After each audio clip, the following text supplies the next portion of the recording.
Hello നമസ്കാരം. കഴിഞ്ഞ ക്ലാസ്സിൽ നമ്മൾ സംസാരിച്ചത് എങ്ങനെ നമ്മുടെ വെബ്സൈറ്റിലേക്ക് നമുക്കൊരു യൂട്യൂബ് വീഡിയോ ഐഫ്രെയിമിനുള്ളിലായിട്ട് ചേർത്ത് കൊടുക്കാം എന്നതിനെ കുറിച്ചാണ്. ഇന്ന് ഞാൻ അതിനെ തുടർന്ന് വരുന്ന കുറച്ച് കാര്യങ്ങൾ തന്നെയാണ് നിങ്ങളുടെ മുമ്പിൽ പറയാൻ പോകുന്നത്. ഓക്കെ, നമ്മൾ ഏതാണ്ട് കുറച്ച് കാര്യങ്ങൾ കഴിഞ്ഞ ക്ലാസ്സിൽ സംസാരിച്ചു. ഈ യൂട്യൂബ് വീഡിയോ നമ്മൾ ഐഫ്രെയിമുമായി ചേർത്ത് കൊടുക്കുമ്പോൾ നമ്മൾ സാധാരണ ഒരു ഐഫ്രെയിം ചേർത്ത് കൊടുക്കുന്നതിനേക്കാൾ അനവധി ഓപ്ഷൻസുകൾ ഇതിൽ വരുന്നുണ്ട്. കാരണം ഒരു യൂട്യൂബ് ഒരു വീഡിയോ പ്ലാറ്റ്ഫോമാണ്, അതിന് കുറേ സെക്യൂരിറ്റി അതുപോലെ തന്നെ പല ഓപ്ഷൻസുകളും ഇതിലേക്ക് ആഡ് ചെയ്യാനും അതുപോലെ തന്നെ നമുക്കത് സാഹചര്യത്തിനനുസരിച്ച് ഒഴിവാക്കേണ്ടതായിട്ടും വരുന്നുണ്ട്. ഓക്കെ, ഇവിടെ ഏറ്റവും താഴെ അളവ് എന്ന ഭാഗത്ത് നമുക്ക് ഇതിലേക്ക് ആവശ്യമുള്ള കാര്യങ്ങൾ എങ്ങനെ ചേർത്ത് കൊടുക്കാം എന്നതിനെ കുറിച്ച് പല കാര്യങ്ങളും ഇവിടെ തന്നിട്ടുണ്ട്. അപ്പോൾ ഇതൊക്കെ എന്തിനാണ് ഉപയോഗിക്കുന്നത്, അത് എങ്ങനെ ഉപയോഗിക്കുന്നു എന്നതൊക്കെ നമുക്കൊന്ന് സംസാരിക്കാം. ഓക്കെ, ആദ്യം തന്നെ നമ്മളിവിടെ പറയുമ്പോൾ ആക്സിലറോമീറ്റർ എന്ന ഫംഗ്ഷനെ കുറിച്ചാണ്. ഓക്കെ, ആക്സിലറോമീറ്റർ എന്തിനാണ് ഉപയോഗിക്കുന്നത് വെച്ചാൽ നമ്മുടെ ഒരു മൊബൈൽ ഡിവൈസ് അല്ലെങ്കിൽ ഒരു നമ്മൾ യൂട്യൂബ് പ്ലേ ചെയ്യുന്ന ഒരു ഡിവൈസിൻ്റെ സ്പീഡ്, അതേപോലെ തന്നെ ഓഡിയോ, അതേപോലെ ഗ്രാഫിക്സ്, അതേപോലെ തന്നെ അതിൻ്റെ റെസൊല്യൂഷന്, അതേപോലെ തന്നെ അത് നിൽക്കുന്ന പൊസിഷനൊക്കെ അടിസ്ഥാനമാക്കിയിട്ട് വരുന്നതിനാണ് ആക്സിലറോമീറ്റർ എന്ന് പറയുന്നത്. ഇതിനെ അടിസ്ഥാനമാക്കി നമ്മുടെ യൂട്യൂബ് വീഡിയോ ഒറിസോണ്ടലോ അല്ലെങ്കിൽ വെർട്ടിക്കലോ അതിനനുസരിച്ചൊക്കെ ഡിസ്പ്ലേ ചെയ്യിപ്പിക്കാൻ വേണ്ടിയാണ് ആക്സിലറോമീറ്റർ ഉപയോഗിക്കുന്നത്. ഇതുപോലെ തന്നെ ഓട്ടോപ്ലേ എന്ന് പറഞ്ഞാൽ നമുക്ക് ഒരു വീഡിയോ കഴിഞ്ഞതിന് ശേഷം അടുത്ത വീഡിയോ അല്ലെങ്കിൽ ഓട്ടോമാറ്റിക്കായിട്ട് നമുക്ക് വീഡിയോ ഒക്കെ ഡിസ്പ്ലേ ചെയ്യിപ്പിക്കാൻ വേണ്ടി ഉപയോഗിക്കുന്ന ഒരു ഫംഗ്ഷനാണ് ഓട്ടോപ്ലേ. അതേപോലെ എൻസ്ക്രിപ്റ്റഡ് മീഡിയ എന്ന് പറഞ്ഞാൽ നമുക്ക് ഒരു വെബ് പേജ് ലോഡ് ചെയ്ത് വരുമ്പോൾ നമുക്കത് മീഡിയ, അതായത് നമുക്കൊരു ഓഡിയോ വീഡിയോ അങ്ങനെയുള്ള കാര്യങ്ങളൊക്കെ നമുക്കതിനനുസരിച്ച് ഡിസ്പ്ലേ ചെയ്യാൻ വേണ്ടിയാണ് നമ്മൾ എൻസ്ക്രിപ്റ്റഡ് മീഡിയ ഉപയോഗിക്കുന്നത്. അതേപോലെ പിക്ചർ എന്ന് പറഞ്ഞാൽ നമ്മൾ ഇപ്പോൾ മൊബൈൽ അതുപോലെ തന്നെ കമ്പ്യൂട്ടറിലൊക്കെ വരുന്ന ഒരു പ്രധാനപ്പെട്ട ഒരു ഓപ്ഷനാണ് പിക്ചർ. അതായത് നമുക്ക് ഒരു ചിത്രത്തിനുള്ളിൽ മറ്റൊരു ചിത്രമായിട്ട് നമുക്ക് ഈ വീഡിയോ കാണാൻ കഴിയും. എക്സാമ്പിൾ നമ്മൾ വാട്സപ്പിൽ ചാറ്റ് ചെയ്യുമ്പോൾ തന്നെ അതിൻ്റെ നേരെ താഴെ ഒരു ചെറിയൊരു ബോക്സിലായിട്ട് നമുക്ക് ഈ വീഡിയോ ഓപ്പൺ ചെയ്ത് വരുന്നതിനാണ് പിക്ചർ എന്ന ഫംഗ്ഷൻ ഉപയോഗിക്കുന്നത്. ഇത് നമ്മൾ യൂട്യൂബ് നമ്മൾ പ്രൈം മെമ്പർഷിപ്പ് ഒക്കെ എടുക്കുകയാണെങ്കിൽ ഈ ഫംഗ്ഷൻ നമുക്കതിൽ എനാബിൾ ആയിട്ട് വരും. അതേപോലെ തന്നെ നമ്മൾ വാട്സപ്പിൽ ഒരു യൂട്യൂബ് വീഡിയോ ഡൗൺലോഡ് ചെയ്ത് അല്ലെങ്കിൽ നമുക്ക് പ്ലേ ചെയ്യുമ്പോഴൊക്കെ പിക്ചർ മോഡിലായിരിക്കും നമുക്ക് ആ വീഡിയോ കാണുക. അപ്പോൾ അത്തരം കാര്യങ്ങളൊക്കെ നമുക്ക് ഈ വീഡിയോക്കായിട്ട് അലോ ചെയ്ത് കൊടുക്കാൻ വേണ്ടിയാണ് നമ്മൾ പിക്ചർ എന്ന ഓപ്ഷനൊക്കെ ചേർത്ത് കൊടുക്കുന്നത്. ഇതിനെക്കുറിച്ച് നമ്മൾ കൂടുതലായിട്ട് ഒരു ക്ലാസ്സിൽ ഡീറ്റെയിൽ ആയിട്ട് തന്നെ ഇത് എങ്ങനെ ഉപയോഗിക്കുന്നു, അതേപോലെ ഇത് എങ്ങനെ നമുക്ക് ഇതിലേക്ക് ആക്സസ് ചെയ്യാം, ഇതെങ്ങനെ നമുക്ക് ചേർത്ത് കൊടുക്കാം എന്നതിനെക്കുറിച്ച് നമ്മൾ ഡീറ്റെയിൽ ആയിട്ട് ഒരു ക്ലാസ് എടുക്കുന്നതാണ്. ഇന്ന് നമ്മൾ ഇത്രയും കാര്യങ്ങൾ മനസ്സിലാക്കി വെക്കുക.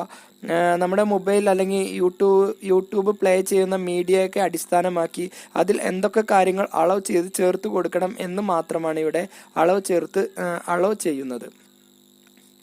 ഓക്കെ, ഞാൻ ഈ വീഡിയോ സേവ് ചെയ്തു. ഇത് നമ്മൾ സാധാരണ റണ്ണ് ചെയ്യിപ്പിക്കുന്ന രൂപത്തിൽ തന്നെ ഇത് നമുക്കൊന്ന് റണ്ണ് ചെയ്യിപ്പിച്ച് നോക്കാം. ഓക്കെ, ഞാനിത് ഈ വീഡിയോ ഒന്ന് ജസ്റ്റ് ഇവിടെ പ്ലേ ചെയ്യുന്നുണ്ട്.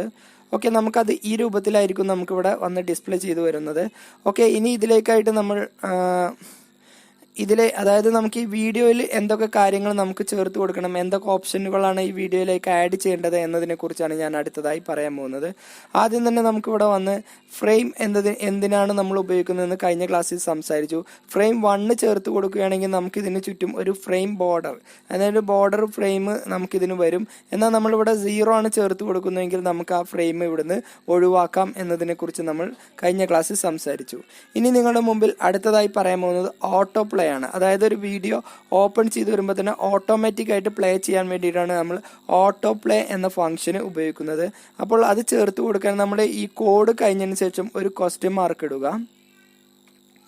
അതിനുശേഷം നമ്മളിവിടെ വന്ന് ഓട്ടോപ്ലേ എന്ന് ചേർത്ത് കൊടുക്കുക. ഓട്ടോപ്ലേക്ക് രണ്ട് ഫംഗ്ഷനാണ്. നേരത്തെ നമ്മൾ എല്ലാത്തിനും നമ്മൾ പറയുന്ന പോലെ തന്നെ =0 ചേർത്ത് കൊടുക്കുകയാണെങ്കിൽ ഓട്ടോപ്ലേ വർക്ക് ചെയ്യില്ല. =1 ആണ് ചേർത്ത് കൊടുക്കുന്നതെങ്കിൽ നമുക്ക് ഈ വീഡിയോ ലോഡ് ചെയ്ത് വരുമ്പോൾ തന്നെ അത് ഓട്ടോമാറ്റിക്കായിട്ട് പ്ലേ ആവും. പക്ഷേ നമ്മൾ ഇന്നത്തെ ബ്രൗസർ, അതായത് ഗൂഗിൾ ക്രോമിൻ്റെ ലേറ്റസ്റ്റ് ബ്രൗസറുകളൊന്നും ഈ ഓട്ടോപ്ലേ എന്നുള്ള ഫംഗ്ഷന് സപ്പോർട്ട് ചെയ്യുന്നില്ല. അത് പല സെക്യൂരിറ്റി അങ്ങനെ പ്രോബ്ലംസൊക്കെ കാരണമാണ് ഈ പ്രശ്നം വരുന്നത്. ഈ വീഡിയോ നമുക്ക് ഓട്ടോമാറ്റിക്കായിട്ട് പ്ലേ ചെയ്യണമെന്നുണ്ടെങ്കിൽ ജസ്റ്റ് ഇതിൽ ക്ലിക്ക് ചെയ്ത് കൊടുക്കുക തന്നെ വേണ്ടി വരും. അത് പല സെക്യൂരിറ്റി പ്രോബ്ലം കാരണമാണ് നമ്മളെ ക്രോമിൽ ഇത് ഓട്ടോമാറ്റിക്കായിട്ട് പ്ലേ ചെയ്യാത്തത്.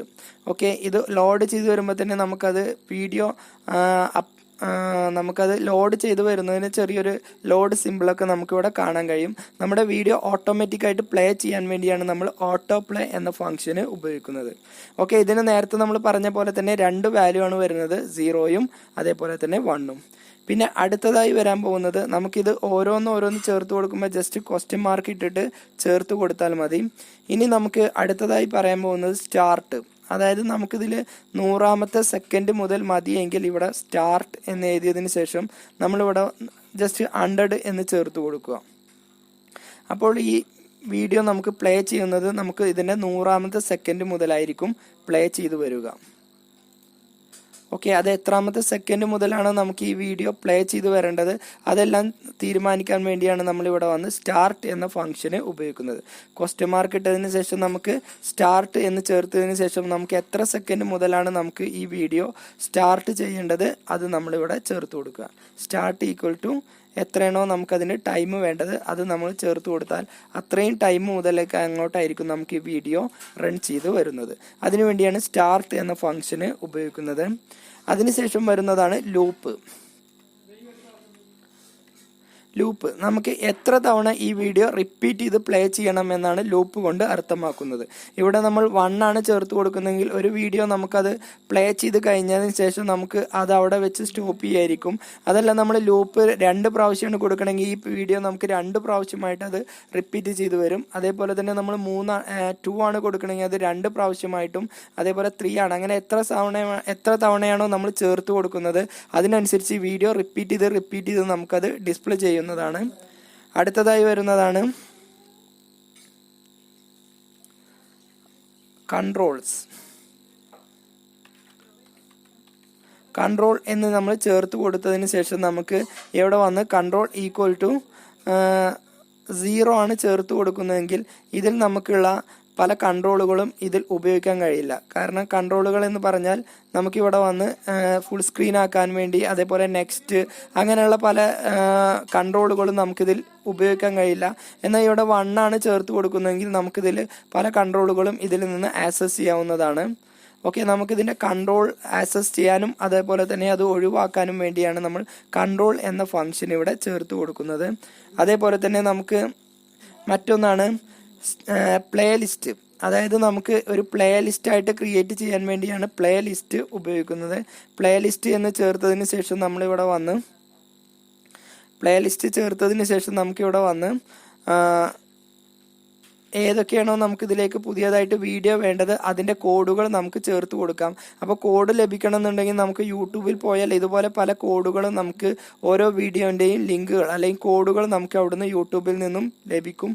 ആ കോഡുകൾ കോപ്പി ചെയ്തതിന് ശേഷം 1 by 1 ആയിട്ട് ഓരോന്ന് ചേർത്തതിന് ശേഷം നമുക്ക് കോമ ഇട്ടിട്ട് എത്ര എണ്ണം വേണമെന്നില്ല, അതായത് ഒരു വീഡിയോ കഴിയുമ്പോൾ അടുത്ത ഏത് വീഡിയോ ഡിസ്പ്ലേ ചെയ്യണം എന്നുള്ളത് നമുക്കിവിടെ കോമ ഇട്ട് കൊടുത്ത് നമുക്ക് ചേർത്ത് കൊടുക്കാവുന്നതാണ്.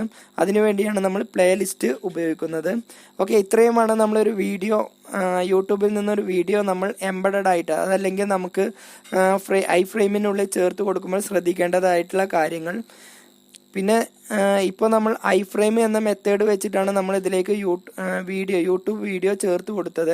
എന്നാൽ മുമ്പ് കാലത്ത് ഇതിനെ പോലെ തന്നെ നമുക്ക് ഉപയോഗിക്കാവുന്ന ഒരു 2 ഓപ്ഷൻസ് കൂടി വന്നിരുന്നു. ഒന്നാമത്തേതാണ് ഒബ്ജക്റ്റ് എന്ന മെത്തേഡ്. അതുപോലെ തന്നെ മറ്റൊരു മെത്തേഡാണ് ഒബ്ജക്റ്റ് എന്ന മെത്തേഡും, അതേപോലെ തന്നെ മറ്റൊരു മെത്തേഡാണ് എംബഡഡ് എന്ന മെത്തേഡ്. ഇത് രണ്ടും ഇന്ന് നിലവിലില്ല. ഇന്ന് നിലവിലുള്ളത് ഇത് വന്നതുകൊണ്ട് അത് എടുത്തു പോവുകയും ഇന്ന് ഇതിൻ്റെ സ്ഥാനത്ത് ഐ-ഫ്രെയിം എന്ന മെത്തേഡാണ് വരുന്നത്. ഓക്കെ, അപ്പോൾ ഇന്നത്തെ ക്ലാസ് ഞാൻ നിങ്ങളുടെ മുമ്പിൽ അവതരിപ്പിച്ചത് എങ്ങനെ നമുക്ക് യൂട്യൂബ് വീഡിയോ ഐ-ഫ്രെയിമായി സെറ്റ് ചെയ്യാം എന്നതിനെ കുറിച്ചാണ്. അടുത്തൊരു ക്ലാസ്സുമായിട്ട് നമുക്ക് വീണ്ടും കാണാം.